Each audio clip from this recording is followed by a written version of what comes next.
Hey everyone, welcome back. In this video, I'll show you how to create a Jitsi Meet account step by step. Jitsi Meet is a free and open source video conferencing platform. Keep in mind that you don't actually need an account to join or host most meetings on the public Jitsi Meet service, but some self-hosted servers or organizations may require you to create one.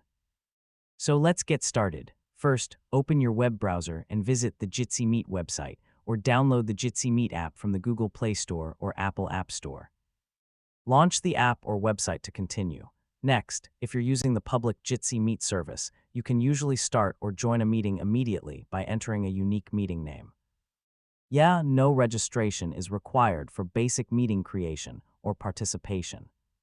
If you're using a self-hosted Jitsi server or an organization-managed instance, look for the Sign Up, Register, or Create Account option provided by that server.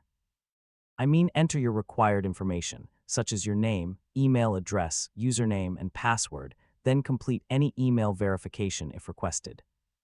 After your account has been created, sign in using your credentials. You can then update your profile, configure your preferences, and start or join meetings according to the permissions provided by your server administrator. Finally, test your microphone and camera before your first meeting to make sure everything is working properly and allow the necessary permissions when prompted. And that's it. You now know how to create a Jitsi Meet account when your server supports registration. And you also know that the public Jitsi Meet service lets you host and join most meetings without creating an account. If this tutorial helped you, don't forget to like the video, share it with your friends, and subscribe for more easy tech guides. Thanks for watching, and I'll catch you in the next